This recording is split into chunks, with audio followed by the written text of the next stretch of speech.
What about support groups?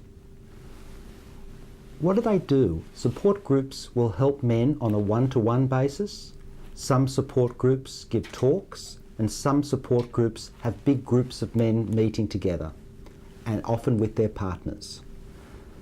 I've been very impressed with the results of support groups over the years, and I've seen men benefit from going to these support groups, but not everybody. Not everybody benefits, not everybody needs these support groups. Often men have a good circle of friends at the golf club or down the pub, and they don't need any support group. I can remember myself feeling quite helpless one day. I was at home in the recovery period after the operation, and I went to the toilet and I was urinating, and I was really pleased that the flow was good and everything, but then all of a sudden this great blob of blood came out, and that really concerned me, because when you look down at the toilet, you've just had a major operation and no one told you that that would happen. That was a very concerning thing. I happened to be at home on my own. It was in week 2 or 3, and I tried to ring my wife and she wasn't answering the mobile phone. I tried to ring the doctor's surgery and couldn't get to speak to the doctor. So I rang a friend who had been through a similar process, and straight away he said, "Oh, that happened to me." And with that very short and swift comment, I was completely at ease.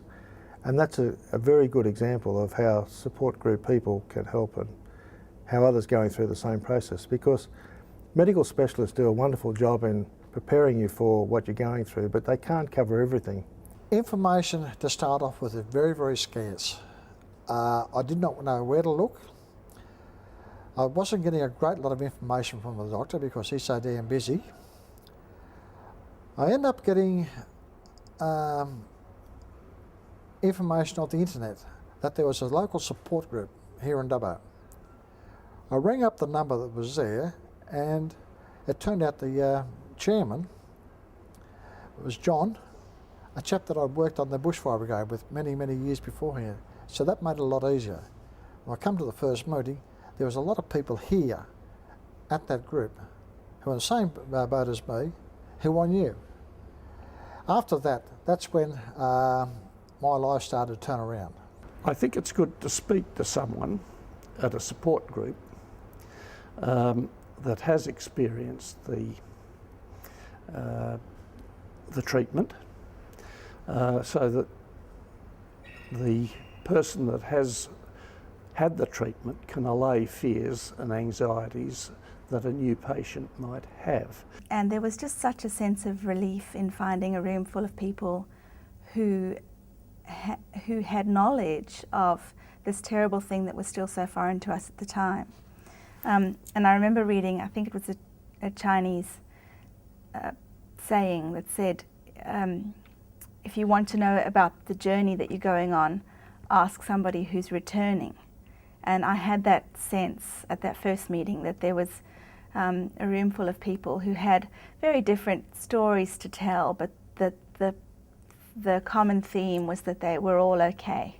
And that was very reassuring. The thing that was probably the most helpful was the getting in contact with the getting early in contact with the prostate cancer support group.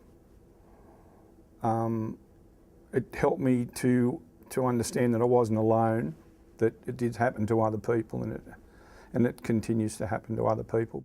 Had I had the time and not had so much wonderful support elsewhere, I certainly would have participated, because I found that talking about it and interacting with some other people that I know who have had prostate cancer has helped me a lot. I tell as many people as I can about my experiences, so that they're prepared, and in a couple of cases people have actually taken note and have come back to us following their treatment and said that was good advice, and there we are. And in my case, I had several very difficult questions answered very quickly by people who had been through the same process.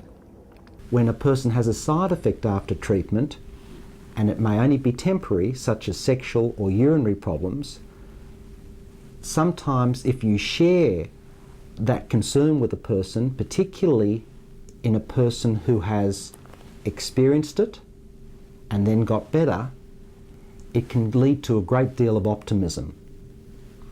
So I see support groups helping a very potentially lonely journey to be a less lonely journey for some men, particularly those without their own support network, to get through this difficult period of time. The Prostate Cancer Foundation is the peak body for prostate cancer awareness in Australia. Very simple mission, and that is to reduce the impact of prostate cancer in the Australian community. And for about 10 years we've been doing it in three main ways. Firstly, through funding world-class research. Research, as we know, is expensive. Secondly, through just trying to raise general awareness about prostate cancer. And then thirdly, through a very clever network of support groups, and we've grown from having 4 or 5 support groups 10 years ago to coordinating over 80 across Australia today. Most of the support groups that we look after sort of started spontaneously by a group of men and women who wanted to do something for prostate cancer, to support each other in some way. And that's why the model is different. So in New South Wales, a lot of the support groups are based around hospitals. In Victoria and Queensland, they're based around areas. All you need is a couple of really passionate people to get other passionate people involved, and that's where the support group model has come up. They don't really need an awful lot of funding. What they do need access to is reliable, credible information. And as we've grown as an organisation, we've found it increasingly difficult to get the message out, particularly to rural and regional Australia, and also particularly to multicultural Australia. So our organisation tends to deal with a particular style of Australian, and they tend to be the ones living in major metropolitan areas around Australia. We really need to target rural and regional men, because a lot of those rural and regional areas aren't even seeing urologists on a regular basis. So metropolitan Sydney, Melbourne or Brisbane, you can go to see a urologist on quite short notice in any major hospital. That's not a luxury you have out in rural Australia. And it's possibly not a luxury you have if you're from a particular multicultural background. If there are cultural issues in your access to information on health services, you're sometimes falling through the crack.